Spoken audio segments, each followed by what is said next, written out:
We were talking about the concept of meditation yesterday, okay, in general. Talk about some, phenomenon that happened in the past, okay, scientific way, and we talk about 4 level of samadhi, concentration, okay.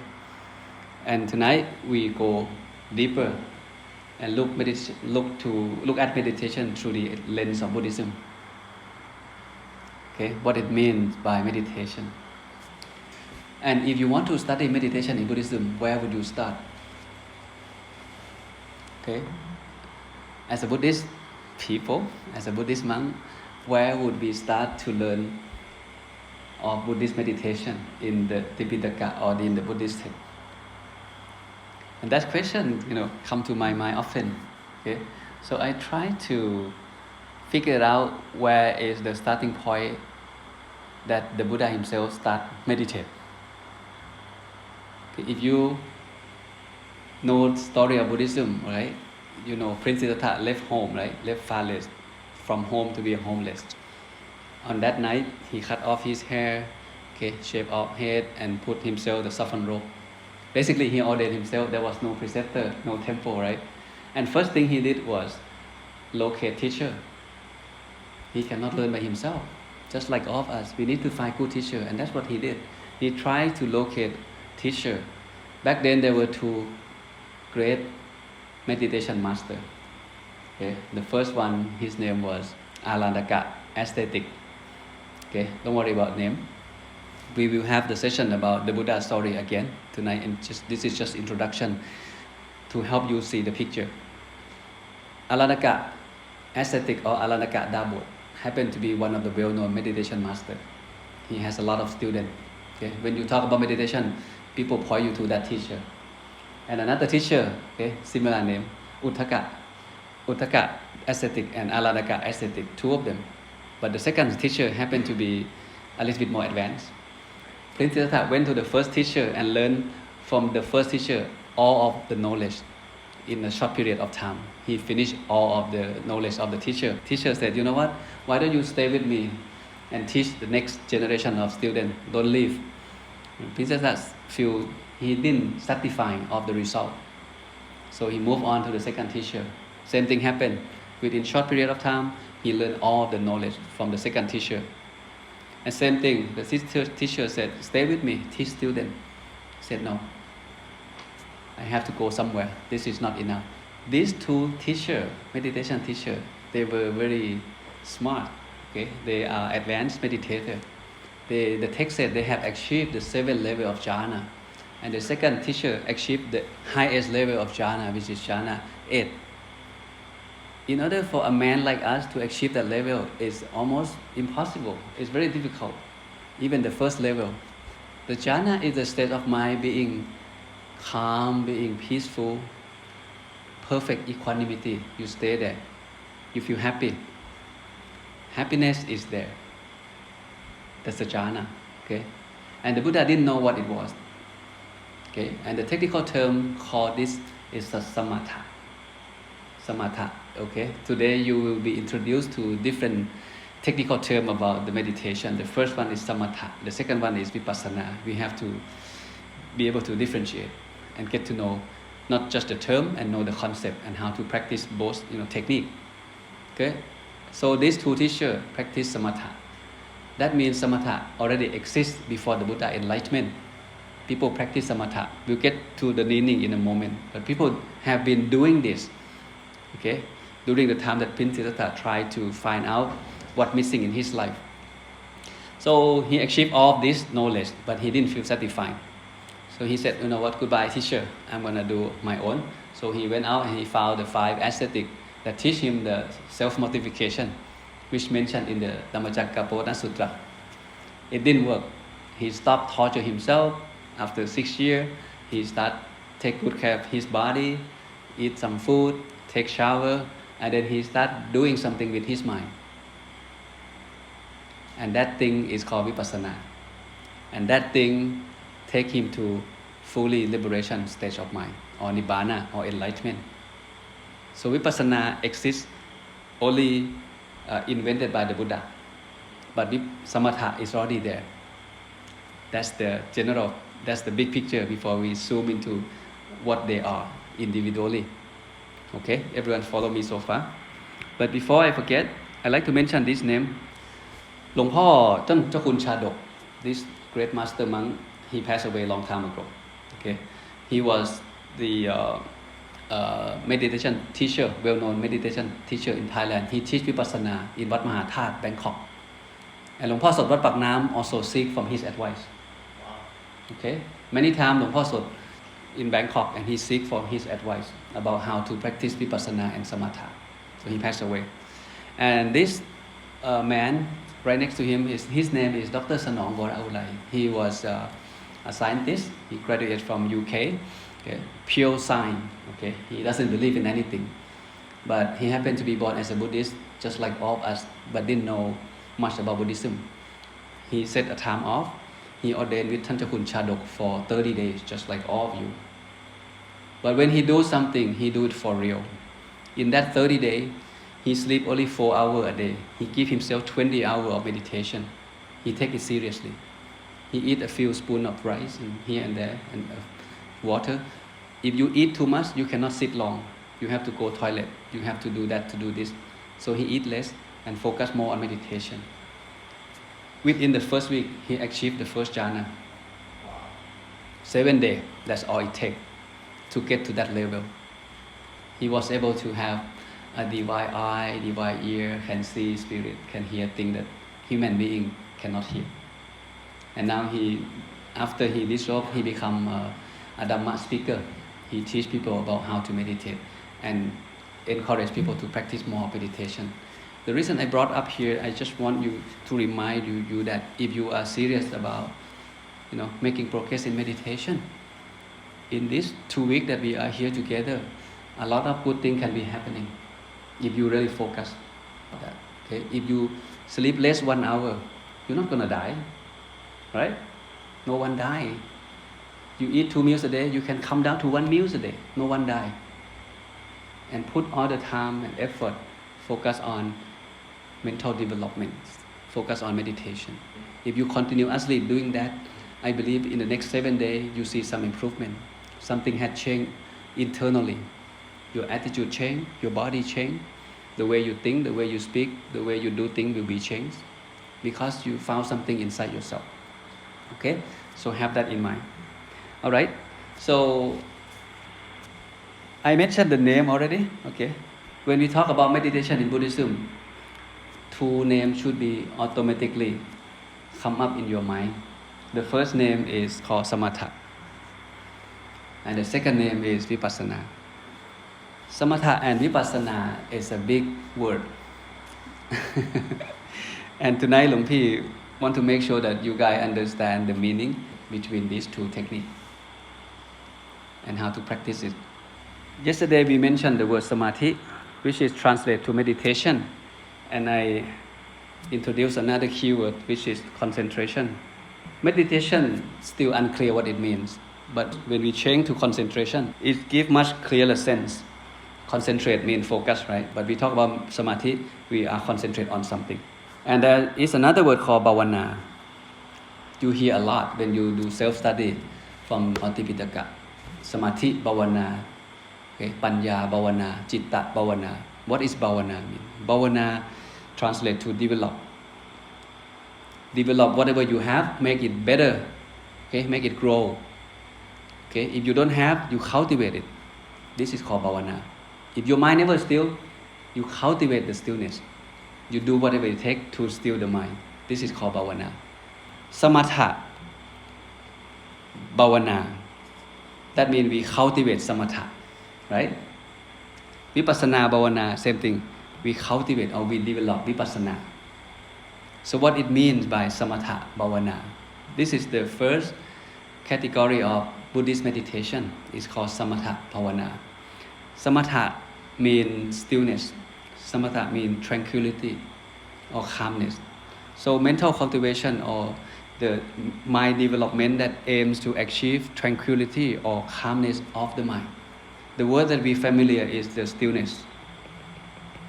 When you hear teaching monk lead your guided meditation, you hear the word still the mind at the center of the body. It's called samatha. we cultivate or we develop the mind to be still as long as possible. 30 minutes, 1 hour, doesn't matter. So that's samatha. So that means when someone practices samatha, okay, that person aim to achieve the calmness, the stillness of the mind. And that is samatha. And what is vipassana then? Vipassana is totally different form of meditation. Vipassana means seeing or perceiving, seeing from the eyes, but not this physical eye, from the inner eye. Okay, and we mean special way, seeing things in special way. It has a very deep meaning. Now I see Luang Pi Jeremy from my physical eye. I know you human being, you are Frank, you from Wisconsin, you have blonde hair and blue eyes. This is how I see you. But when I see from inner eye, from different eye, I see you differently. I see you just a 5 aggregate. You and me the same. We look different from outside, but if we zoom deeper, none of us in this room is different. We are the same. Just one set of 5 aggregate happen to be called Jeremy, happen to be called Lucas. This is what it means by seeing things in special way. It has a deep meaning. But we don't have that ability yet. That's why we so much cling on who we are, cling on self, cling on these 5 aggregate. We don't want to die, we want to look good all the time. Because we cling on it, we don't see things the way they are. Vipassana is deep. Let's take a look at a few places in the text that the Buddha mentioned about samatha or vipassana. Okay? When I first hear this word, I wanted to know, is this vocabulary, someone make it up, or the Buddha actually talk about it? We need to verify that as a Buddhist monk. We don't just take whatever information from internet and believe it. You need to go back to the source, check line by line, is this what the Buddha said? And then we go from there. Okay? So I bring 2 sutra for you. Let's take a look at this together. The Buddha said, Bhikkhu, I will teach you the unconditioned, the path that lead to the unconditioned. Again, when we read the English sutra, we have to keep in mind that it has been translated from Pali. If you read from several translators, you run into different vocabulary that may give you confusing. So if you get confused, you go back to the Pali version, if you can read Pali. Or you go back to look for different translator, and then you compare which one makes sense to you, and go from there. So it's not easy to study the Buddhist scripture or Tipitaka by yourself. You need someone to help you. So he said, and what Bhikkhu is the unconditioned? What is unconditioned? The Pali used the word asankhata. This is one of my favorite words. Asankhata and sankhata. What is sankhata? What is asankhata? Asankhata translates to unconditioned. And what it means by unconditioned? Unconditioned means the destruction, the removal of what? Lust, hatred, and delusion. When these 3 things have been removed, we call asankhata, or we call unconditioned. I think the word that you're familiar is what? Nibbana. Asankhata is Nibbana. This is deep. Okay? The only thing that point to asankhata or unconditioned in the whole universe is Nibbana, where the mind is free from greed, hatred, lust, and delusion. It's called asankhata. Monk asked the Buddha, how can we get there? What is the path that takes us to asankhata? Or what is the path that takes us to Nibbana? He said, the path that leads to unconditioned is calm and insight meditation. Back then there was no meditation word. Meditation is English, so it called samadhi, right? And in this case, the text used samatha and vipassana. Both of them appear in the Buddhist text. Samatha and vipassana. Samatha translates to calming meditation, meditation that helps to calm the mind down. And vipassana refer to insight meditation, meditation that aim to achieve super knowledge or wisdom, just like this picture. So samatha one thing, vipassana one thing. Okay. And Bhikkhu, I have taught you unconditioned and the path that lead to unconditioned. So, okay, what he suggests you know what? Go find the foot of tree, okay, empty places, and then meditate. Don't be careless. Okay, you will not regret. See, the Buddha keep his teaching very short. Okay, this is how you should practice. And when the monk understand, they just go back to the wood, wherever they're from. Sit in the cave, in the empty house, and they just sit samatha or vipassana. Okay, the second sutra. Bhikkhu, there are these two things that comprise true knowledge. Just two things. What are the two? Buddha said samatha and vipassana. With these two together, it takes you to achieve the super knowledge or the right wisdom. It's called samatha and vipassana. So this is confirmed that the Buddha actually did practice both of these. First one, it didn't take him anywhere from those two teachers. But the second group of meditation, which is vipassana, he discovered on his own. It's called self-enlightenment. So he did something on his mind. He didn't know what it was. But he just sit, and something start happening into his mind. When he put the mind at the right place. And then he can go deeper and deeper. And that is why I keep telling you how fortunate we are to have access to the knowledge or the wisdom of Luang Pu, the great master. Because no one knows how to practice vipassana. Right. In the text, there was no place to mention that this is step 1, step 2, step 3 of how to do vipassana. No such thing. I challenge you to go find answer for me. I cannot find it. It has been lost of how to achieve or of how to practice vipassana and achieve enlightenment until the rediscovery of Luang Pu Wat Pak Nam, which we may talk about Dhammakaya meditation tomorrow. Okay, so here, the Buddha said two things that lead to the true knowledge, which is samatha or calming meditation and insight or vipassana meditation. Bhikkhu, when calm is cultivated, when your mind is calm, the mind is developed. And when the mind is developed, this is what happens. Lust is abandoned. And when insight is cultivated, insight is wisdom. When wisdom is cultivated, what happens? When wisdom is cultivated or developed, ignorance is abandoned. A mind defined by lust cannot free itself, and wisdom defined by ignorance cannot grow as well. If you practice samatha, that means your 5 hindrances will be removed. If you practice vipassana, your ignorance will be removed. You see how short and deep of this sutra. If you understand, now you understand the concept of meditation in Buddhism. Thus, Bhikkhu, through the fading away of lust, the freedom of mind, this is called Ceto Vimutti in Pali. Ceto Vimutti means the mind is free from the 5 hindrances: sense desire, ill will, sleepiness, doubt and restlessness, gone. Through the fading away of ignorance, there is the freedom of wisdom or panya vimutti. Panya vimutti. Okay, it's okay. This is new to you. Just hear me out. Take this word with you. Okay, we may come back second time, third time. Don't expect to understand everything tonight. It's just an introduction. We have a lifetime to learn. Okay, so this is the summary of samatha or concentration or calmness meditation, calming meditation or tranquility, whatever word you feel easy for you.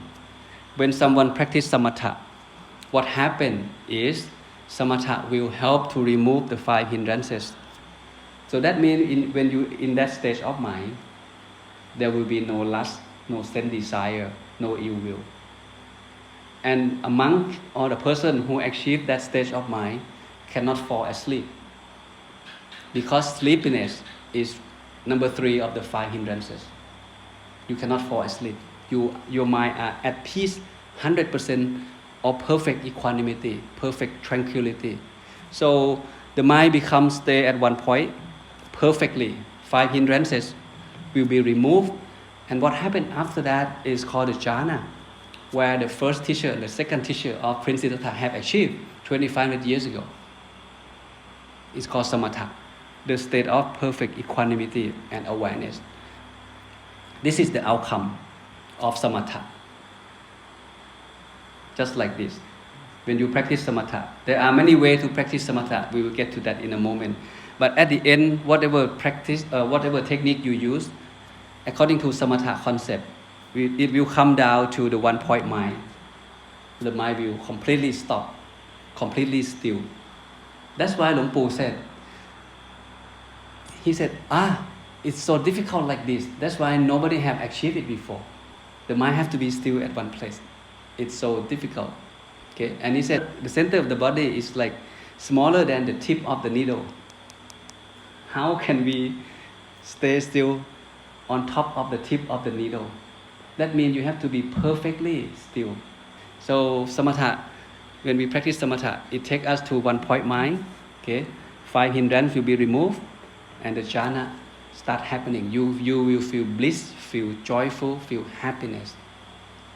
You will have no sense desire, no thinking of woman, thinking of hatred, hate someone, no such thing when you in that state of mind. But it's temporary. When you leave the jhana, when you leave meditation, someone says something bad to you, you can get mad with that person. You can do something silly. This is impermanent. Samatha is impermanent. When we practice vipassana or inside meditation, the goal of vipassana is to achieve the right understanding or wisdom. Right? The goal of samatha to achieve what? To achieve the stillness of the mind. But goal of vipassana achieve different things. We aim higher than that. We aim to achieve the right wisdom. Right wisdom means what? To understand things the way they are. To be specific, to understand the 5 aggregates that we're not supposed to cling on. Simple to say, so difficult to understand. This is called the right understanding or wisdom. And at the end, the outcome of practice vipassana, we will fully liberated, just like what happened to the Buddha on the night that he achieved enlightenment. Okay, vipassana take him there to fully liberated. We're talking about jhana. The word jhana and jhana is very close. Okay, spelled similar, pronounced similar, but they're not the same. Jhana is meditation. Jhana is knowledge. But we come back to this from time to time. Okay, everyone okay with that so far? So when I group together, you see the yellow and the blue. The blue is samatha side of how to calm the mind down. When you hear the word samatha, automatically you think of calmness. Okay, whatever help you calm the mind down, that's in samatha side. And there are 40 techniques, which is in this book. You don't have to write it down. I have everything for you, okay, in English and in Thai. For example, anusati, recollection, there are 10 of them. Anusati means we think of something. Think of the Buddha, think of the Dhamma, think of the Sangha, which is the master, thinking of the donation that you make, thinking of your precept that you observe. Whatever it is, in these 10 anusati here. This is anusati. For example, think of the Buddha, think of the Dhamma, think of the Sangha, think of your own precept, think of your generosity that you help support people, okay? Think of that, okay? Think of the body, think of mindfulness of the breathing, think of the importance of Nibbana, something like this. Whatever related to you that help you to calm the mind down quicker, you follow that technique. So it's called samatha. Whichever you start off, you may start from here, from here, from here, from here, doesn't matter. It takes your mind down to the stillness stage. Another technique that people use a lot is called asubha. Asubha is reflect on the dead body. Okay, some monks like to do that. Okay, sometimes we take the new monk to the hospital where there is a dead body. One time we went to the police hospital in Bangkok. We take the new monk like to take a look at the dead body, to reflect on death. There are many forms of death. Death with the body cut off, death with no head, the dead just die few days, the dead body just die 1 week. You see different form of death, and then reflect on that. Some people just, they can relate to that easier. They can let go of lust, they can let go of hatred, they can let go of a lot of things, they can forgive, because when we look at death, we got scared. One day we die anyway. So why don't we just let go today instead of hold on that bad feeling toward others until the day we die and seek for forgiveness. When we think of death, we can let go. And when the mind can let go, the mind can be calm. And kasina is about something, the object, like the color. Red kasina, blue kasina, green kasina. When you look at the object or the fire kasina, you lit up the candle, you look at the fire, you keep your mind here. The mind doesn't go anywhere, so the mind stays still. So it's called samatha. พรหมวิหารสี่โอเครูปฌานะอาหารเลปฏิกูลสัญญา and ธาตุวัตถุ or ธาตุ okay? Earth, water, wind, fire. So these 40 technique I will not explain to you. Everything is in the book. This is asubha. We're talking about 10 form of dead body, and there are another 10 form of kasina. People look at the color like this. You just sit there and look at green, white, red, whatever it is, and close your eye and to see, you can still see that color, and it helps calm the mind down for a lot of people. Okay, so this is samatha idea. This is on the blue side, samatha. So any of this, okay, will help us to calm the mind down. So you can find one technique that works for you. Say when you meditate, like Alec mentioned yesterday, in that 30 minutes, he switched many techniques. Maybe you can apply some of this. Anapanasati, bring your breath, bring your attention back to your breath. Share loving kindness, thinking of the Buddha, thinking of Luang Pu, thinking of the merit, thinking of your own precept. There's a lot of things you can use in this 40 technique to calm the mind down. There must be one thing that you can use. So you will never run out of list of things to try. Okay, so work on that. And the second group is on the color, on the yellow color. It's called vipassana or insight. You cannot find a place in the text that teach you how to do that. Even nowadays, the Buddhist scholars are still debating of how to practice vipassana. And people say, that temple practice samatha, this temple practice vipassana. You shouldn't go to samatha, you should go to vipassana. All the time. And one time I was joining vipassana meditation. This is vipassana, this is real vipassana. So you should stop practice samatha, let go samatha, and practice vipassana. Very confusing. Okay? Without the teaching of Luang Pu, it's still unclear of how to do that. Vipassana talk about 5 Dhamma practice. The first one is called 5 aggregate. Second one is called ayatana. Okay, we haven't talked about 5 aggregate yet. Okay, many things we talk tonight is new to many of you. Okay, we'll come back to that. 5 aggregate, okay, this is number 1. 5 aggregate basically is the body and mind. To keep it short, body and mind is a 5 aggregate. Vedana, feeling, sanya, memorizing, sankhan, thinking, and vinyan, knowing. So 5 of these together become us. So the first one is 5 aggregate. The second one is ayatana. Ayatana 12 means, eye, ear, nose, tongue, taste. This is inside and outside, the form, right? What you see, what you hear, what you smell. Altogether 12. This is called ayatana. Element, again, there are 18 elements, not just 4. Not just earth, water, wind, fire. Faculty, again, faculty is about eye, ear, nose, but in different dimensions. There are 22 of them. And you see here the 4 Noble Truths and the Paticca Samuppabbata, or dependent origination, included in Vipassana. We're talking about high level of Dhamma. We're talking about supramundane Dhamma practice. When we talk about 4 Noble Truths, Buddhist people take it lightly. 4 Noble Truths is, 4 of them, Dukkha, Samudaya, Nirodha, Mokha. I got it. No, you don't know 4 Noble Truths. 4 Noble Truths is advanced teaching of the Buddha. And every single Buddha that have been exist discovered the 4 Noble Truths. So we cannot take it lightly at all. So 5 of this is in the group of Vipassana. Okay? We will not go to all of this tonight, but to keep it short, Vipassana talk about body and mind. That's it. When you see yourself as a five aggregate, when you understand five aggregate, you understand vipassana. I give you the hint.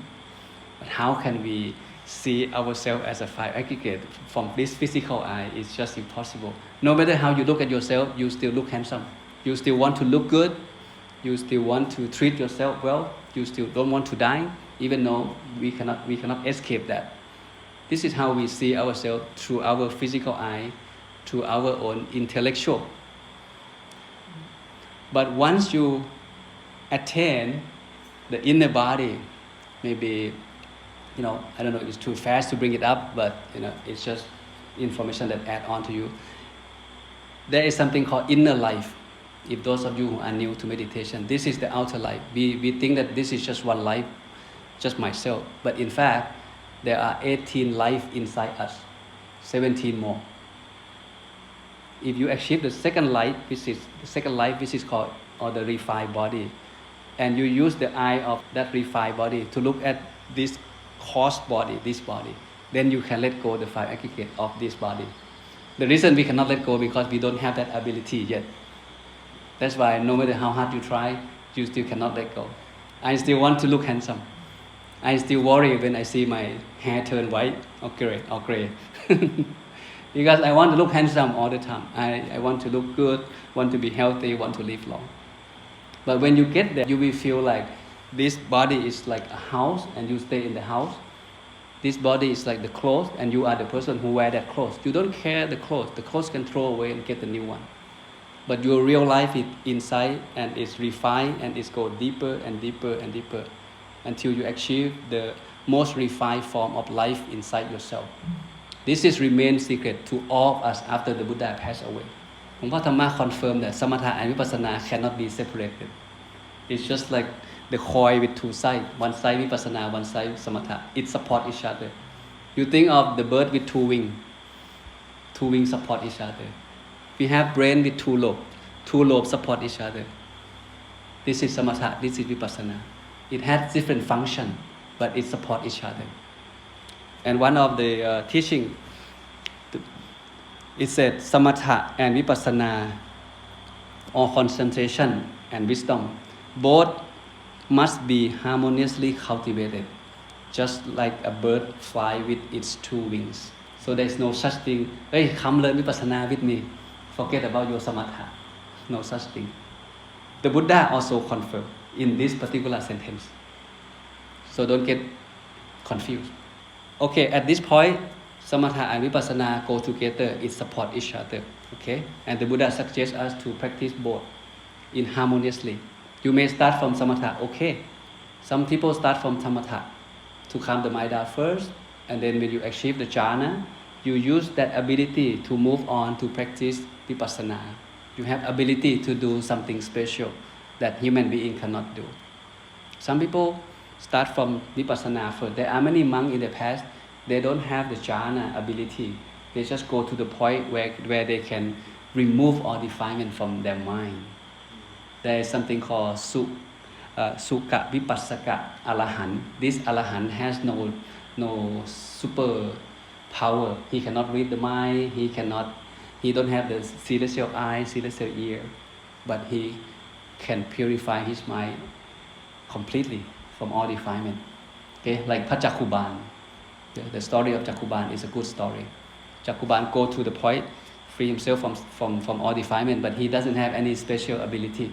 So, okay, I will end with this slide, and tomorrow we will continue with Dhammakaya meditation. This is what happened when the Buddha gave the first teaching to his first 5 students in Dhammacakkappavattana Sutra. He summarized everything that he discovered into this short teaching. Dhammacakka is the first teaching. It's very short, no explanation. The reason may be because these 5 ascetics, they're smart people. They don't need explanation. But for us, we do. We do need explanation. So here he summarized that, you know what? There is something called the middle way. These 2 things that you guys have been practiced is wrong. It never take you to the enlightenment state. It's called mundane state. Okay, sense pleasure or allow yourself to indulge in sense pleasure or self-mortification, it doesn't take you anywhere. And he has gone to both practice. He discovered something called the middle way, Majjhima Patipatha. And this Majjhima Patipatha practice will take us to supramundane state or Nibbana, enlightenment. But the process of achieve Nibbana or enlightenment, the Buddha come up with a very short sentences in these 3 lines. And Paccavakkhya happened to understand. They're smart people. They meditate a lot, right? He said, it is the path. The path leads to the Magga, or the Eightfold Path in the Four Noble Truths. Okay? We have a lecture on that. It is the path that making for vision. Okay?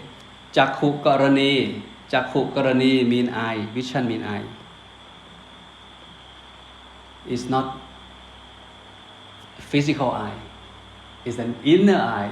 But the Buddha didn't mention anything about inner eye. He said just Chakhu Karani, Jnana Karani. Jnana means knowledge, not meditation. Jnana Karani. Upasamaya, calming. Okay. Abhinyaya. Abhinyaya means super knowledge or higher knowledge. And Sampodhaya, and then Nippanaya. Sampodhaya means fully eradicated of the defilement. This is what we chant in Dhammacakka, but we never know the meaning. Chakkukarani. So in order for someone to understand something, you must be able to see that thing first. You see the phone, you know the form, you know the size, right? You feel it. Now you can study it, now you can understand. So Chakkukarani, eye need to be happening first. When you have eye, which is inner eye, you have knowledge. Like I said, when you achieve inner body, that we look at this body in special way. This is the different knowledge that we never have before. And then we understand, oh, it's just a set of aggregate. We will not be suffering when the hair turns from black to white. We will not be suffering when we have more wrinkle. We will not be suffering if someone we love die, because we understand things the way they are, fully. And then the mind become calm, and in that calmness, in the state of calmness, it takes you to the different level of knowledge, which is called abhinya or super knowledge. Abhinyaya, there are 6 levels of abhinya. Okay, the magical power, divine eye, divine ear, ability to recall your past life. Okay, and the mind reader, you can read someone's mind. This is called abhinya. Abhinya 5. But there are 6 levels of abhinya. The sixth level, the number 6, the highest level of abhinya is called asavakkaya yan. Knowledge that help you to remove all defilement from your mind. Okay, the 2 ascetics, the 2 teachers of Prince Siddhartha have achieved the 5 super knowledge, but they don't achieve the 6th one, which is the most important one. That's why Prince Siddhartha left him, because these 5 super knowledge, suffering is still there. You feel peace, you feel good, but suffering or the root cause of suffering are still there. Unless you practice vipassana, it takes you to a different form of achievement, different level of knowledge. So this is how Prince Siddhartha achieved Nibbana. He gives summary to the first 5 students of how he get there. You need to have eyes first, and that eye take you to knowledge. That knowledge take you to the perfect calmness of the mind, and that perfect calmness of the mind take you to super knowledge. And that super knowledge, you can use that ability to remove your defilement from your mind, and then you achieve enlightenment. I think I should stop here tonight. Too much information. Okay. Any question?